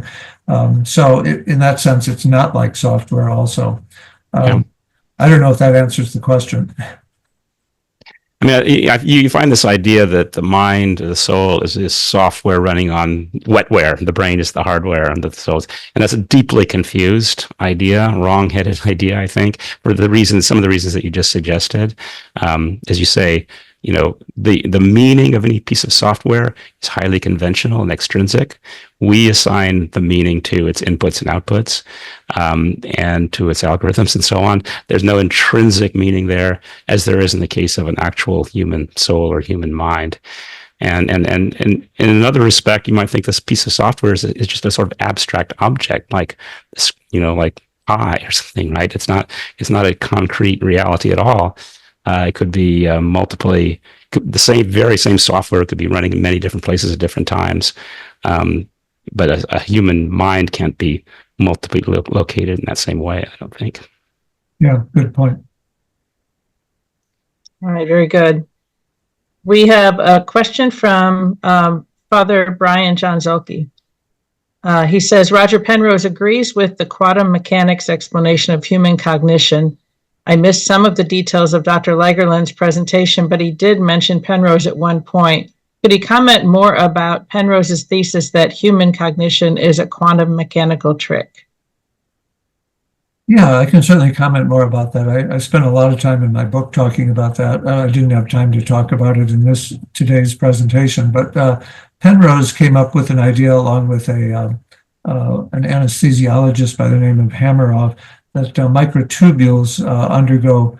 microtubules are structures inside of all cells, including neurons, that these microtubules might undergo some kind of quantum computations. In other words, they exist in a superposition of states and work like a quantum computer, and that may be the mechanism of human consciousness. So at the basic level, Penrose was putting forth a materialistic theory of consciousness, trying to say that something's going on in the brain, in the physical brain, that can explain all of these aspects of human consciousness that we know about. And in order to get around the Turing theorem, which I talked about and which Penrose talks about in great detail, Penrose postulates that somehow in these microtubules, there's something going on which obeys some new law of physics that hasn't yet been discovered, which is non-computational, because all the laws of physics so far discovered are computational and therefore algorithmic, Penrose says. But there must be, says Penrose, some new law of physics that hasn't yet been discovered by physicists, which is non-computational, and that must be what's going on in these brain structures in order to lead to understanding and reasoning and so on. So it's an interesting idea, but what exactly would be a law of physics that's non-computational is the question. In other words, it would be a law of physics that's not expressible as an equation that you can't simulate on a computer. It would seem to me that if there were such a law, it would be not just a non-computational law, but a useless law, because you couldn't get any predictions out of it. And all laws of nature, we like to get predictions out of. But going beyond that, the whole idea that there's a law at all is meaning a cause and effect relationship.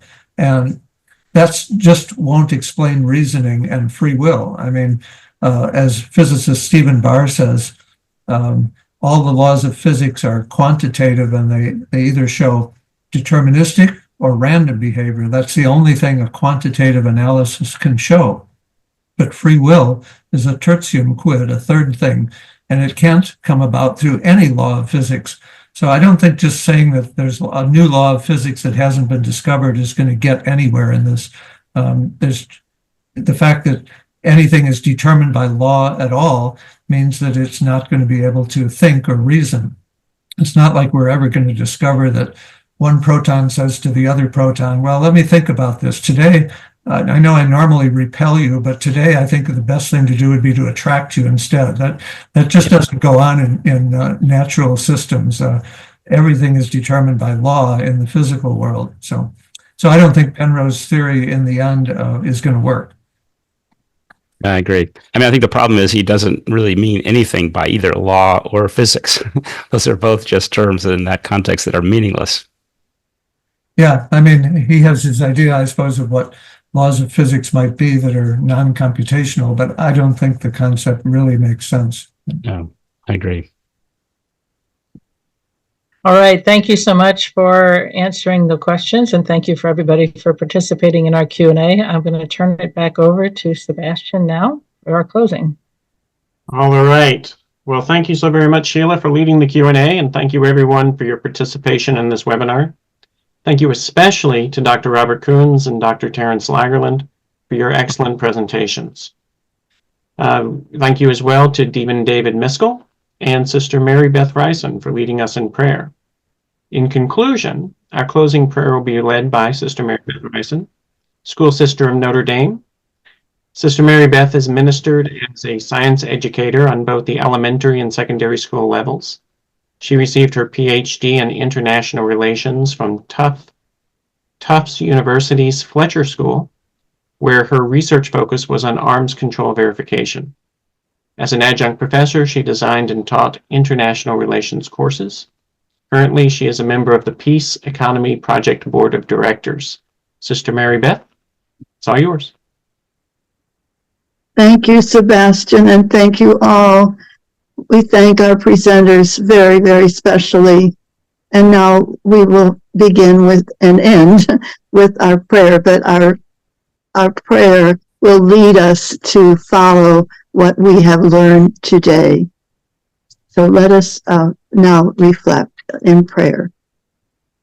Loving God, you have come to us today in a very special way, reminding us who we are, that we are conscious beings with our reasoning powers.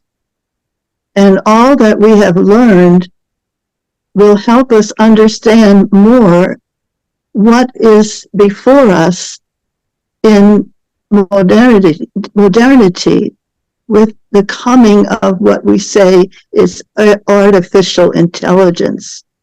Let us see that this AI is really not a total solution, a total power, but that it is you who have allowed this new development in our humanity, our world. So help us to live this development, this accept it, and be careful about using it, and only to your honor and glory, and not for the destructive purposes that may develop. So we ask you, God, loving God, Creator, Redeemer, Sanctifying Spirit, help us on this journey, that we can always be with you and for you and love you continually, we pray. Amen.